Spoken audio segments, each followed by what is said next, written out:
Part 4 strategy of mini habits. अच्छे काम को कभी कभी करने से सफलता नहीं आती, बार बार करने से आती है।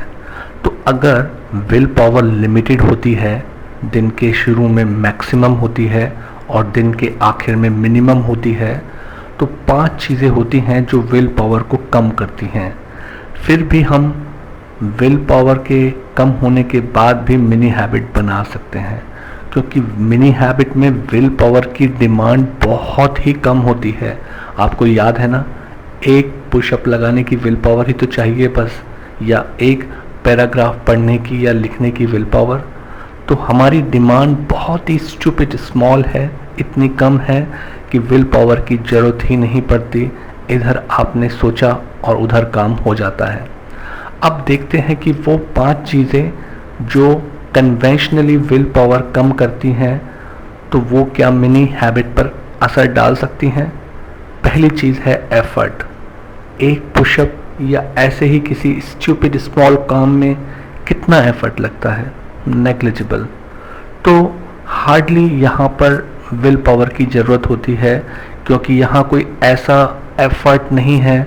अगर आपने सोचा होता कि मुझे 30 मिनट या 40 मिनट एक्सरसाइज करनी है, तो यहाँ एक एफर्ट की डिमांड हो सकती थी। ऐसा सोचने में ही आप अपनी विल पावर गंवा सकते थे। पर यहाँ केवल एक पुशअप की डिमांड है, एक पैराग्राफ पढ़ने की डिमांड है। आप पहले के बाद और भी ज़्यादा पुशअप और भी ज़्यादा पढ़ सकते हो, जो कि बोनस रैप के रूप में। तो विल पावर के केस में यहाँ पर मिनी हैबिट पहली चीज़ में सफल है। दूसरी चीज़ जो विल पावर को कम करती है, उसे बोलते हैं परसीव्ड डिफ़िकल्टी, यानी कि किसी काम को करने से पहले ही आपको वो कठिन लग रही हो। एक पुशअप लगाने में कितनी कठिनाई आप फील करोगे, ना के बराबर। कोई विल पावर लॉस नहीं होगा, बस झटाक से आप एक पुश मारो और काम हो गया। इसके जैसा स्टूपिड स्मॉल और काम हो गया। क्योंकि शुरुआत में किसी भी काम को जब आप करते हो, तो शुरुआत करनी ही सबसे कठिन और मुश्किल होती है। और करते ही आपका जो काम, आपका ब्रेन उसे सफलता काउंट करता है कि आपने ये काम कर दिया। तो आपका दिमाग उसे आसान एफर्ट मानता है, आसान समझता है, और करने पर रोज आप उस काम को, उसे सफलता की टिक लगाकर काउंट करेंगे कि मैंने आज भी कर दिया। और एक बार शुरू होने पर आप एक पुशअप नहीं मारते हैं, आप 3, 4, 5, हो सकता है 10 पुशअप मारें और बोनस रैप्स कर लें, तो आप और अच्छा फील करोगे। तीसरी बात जो विल पावर कम करती है, वो उसे बोलते हैं नेगेटिव अफेक्ट, यानी कि एक्सपीरियंस ऑफ अनप्लीजेंट फीलिंग। हमने पिछले चैप्टर में देखा था जो रेडिश और चॉकलेट एक्सपेरिमेंट था। तो वहाँ एक छोटे से काम में कुछ भी ऐसा कोई बोरिंग जैसा नहीं हो सकता कि आप एक पुशअप को बोरिंग समझें। अगर आप 50 पुशअप मारने की बात करें तो सोचने में वो बोरिंग लग सकती है, पर एक पुशअप या एक पैराग्राफ पढ़ना बोरिंग नहीं हो सकता। उसका एफर्ट, उसकी विल पावर कॉस्ट बहुत ही कम है। तो आपके दिमाग में ऐसा करने पर एक और जीत दर्ज होगी। चौथी चीज़ जो विल पावर कम करती है, वो है सब्जेक्टिव फटीग। किसी काम को माइंड में आप बोरिंग समझें, पर मिनी हैबिट फिर एक बार बहुत ही कम सब्जेक्टिव फटीग रखती है। बड़ा गोल, बड़ा सब्जेक्टिव फटीग, क्योंकि बड़े गोल को माइंड 4 कदम आगे जाकर देखता है। ओहो, मुझे आधा घंटे एक्सरसाइज करनी है, मुझे जिम तक भी जाना है, अरे आज तो थका हुआ हूँ, और उसे बोरियत हो जाती है जो यहाँ नहीं है। तो थके होने पर भी मिनी गोल को पूरा करके आप बहुत ही पॉजिटिव फील करते हो। आप बोनस रैप भी कर सकते हो, और ज़्यादातर करते ही हो, क्योंकि एक पुशअप करने के बाद आप उस पोजीशन में होते हो और शरीर में ताकत होती है, तो आप उसी मोमेंटम में 2, 3, 4, 5 पुशअप तो कर ही डालते हो। 5वीं चीज़ जो विल पावर को कम करती है, वो है ब्लड ग्लूकोज लेवल। ग्लूकोज हमारी एनर्जी का प्राइमरी सोर्स होता है। तो अगर वो आपके ब्लड में कम हो गया है, तो आपकी एनर्जी कम फील होगी, आप लो फील करोगे, आप थका हुआ फील करोगे। तो तो ऐसे में भी गोल इतना कम है, मिनी हैबिट का जो टारगेट इतना कम होता है कि ग्लूकोज का लेवल कम होने पर भी, थके होने पर भी आप अपने टारगेट को पूरा कर दोगे। हालांकि अगर टारगेट 10 किलो वजन को कम करना हो तो आपको लगेगा कि एक पुशअप से क्या होगा, एक पुशअप से मैं कैसे 10 किलो वजन कम कर पाऊंगा। पर अगर गोल एक पुशअप होगा तो एक पुशअप के बाद 3, 4, 5 पुशअप आप बोनस रैप्स के रूप में कर लोगे। तो आप जब इस चीज़ को रोज करोगे तो आप अपने आप को अपने टारगेट पूरा होने पर शाबाशी दोगे, आप अपने आप को विनर समझोगे। ग्रेजुअली आप और ज़्यादा बड़े गोल की तरफ ऑटोमेटिकली अपना आत्मविश्वास बना लोगे, अपनी थिंकिंग को बना लोगे। तो मिनी हैबिट का एक बहुत बड़ा काम है कि जब आप 30 मिनट एक्सरसाइज के लिए सोचते हो या 50 पुशअप के लिए सोचते हो तो आपका दिमाग उसे एक्सेप्ट नहीं कर पाता है, क्योंकि वो करने के लिए आपको अपने रोज़मर्रा के कंफर्ट जोन से बाहर निकलना होता है।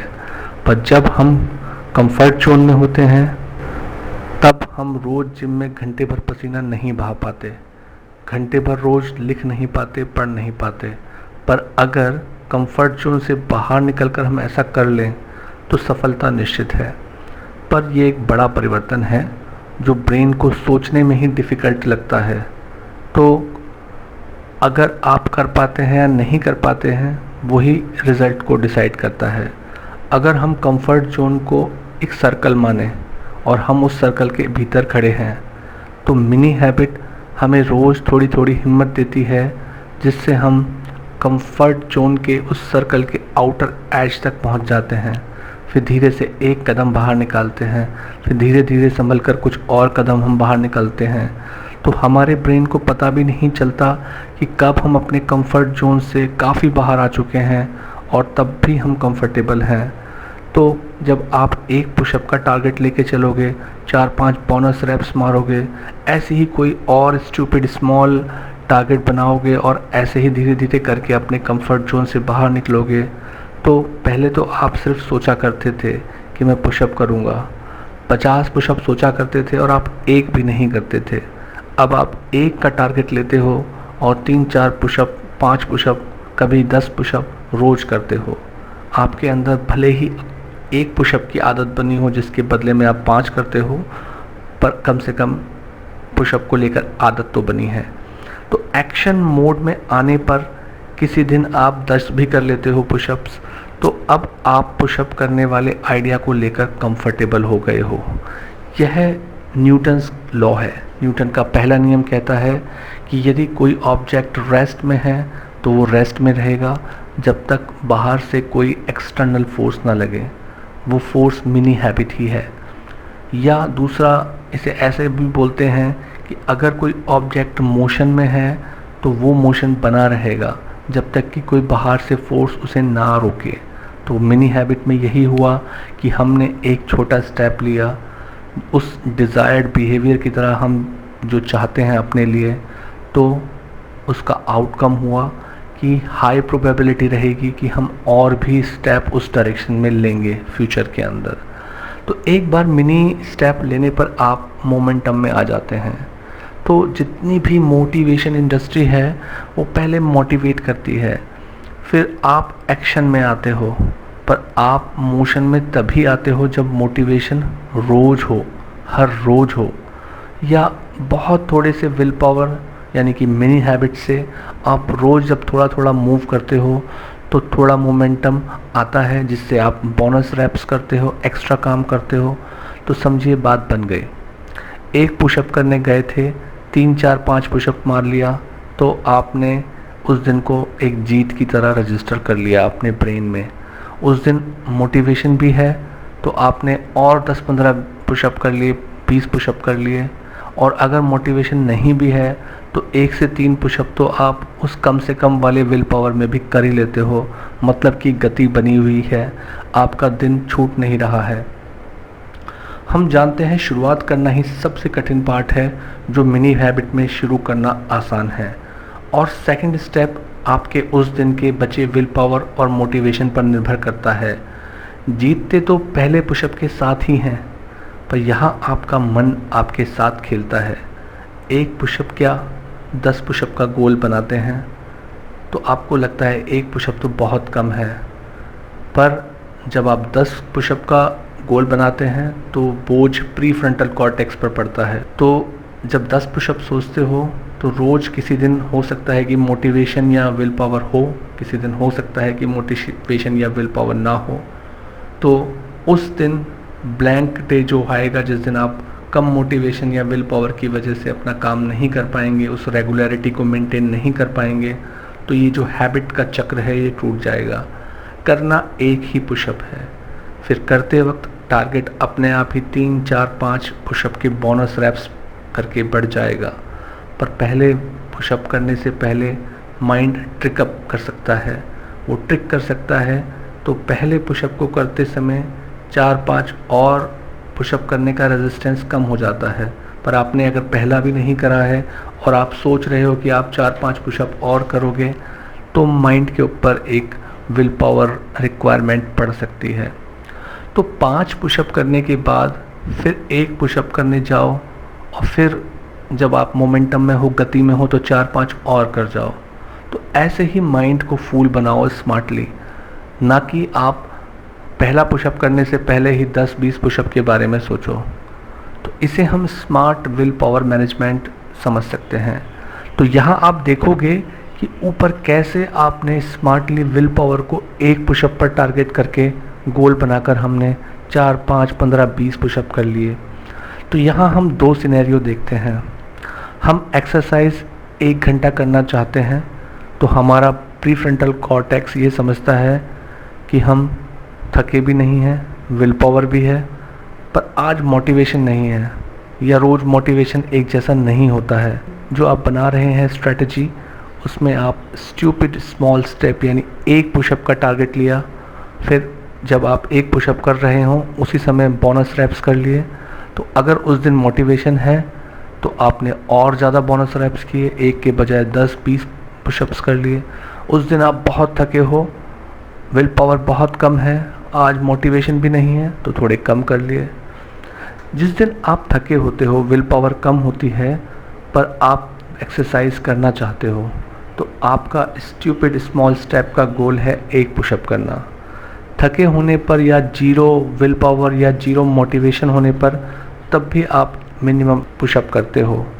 पर न्यूटन का लॉ कहता है कि एक बार गति में आने पर आगे करने और पुशअप मारने के लिए आसान होता है।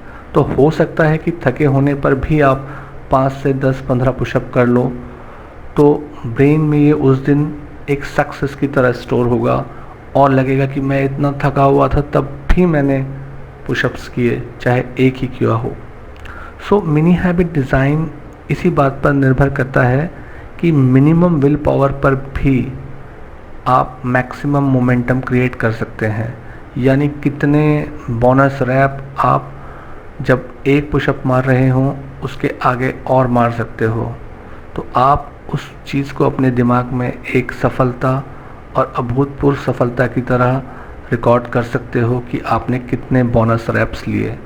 एक और फ़ायदा यह है कि मिनी हैबिट में एक साथ 2-3 एरिया में आप बेहतर हैबिट बना सकते हैं कि आप 1 पुशअप, 1 पैराग्राफ पढ़ना या 1 पैराग्राफ लिखना, 3-4 हैबिट जैसे कि स्टीफन ने खुद की थी, ऐसा कर सकते हो, क्योंकि रिक्वायरमेंट इतनी कम है। So keep reading, keep listening,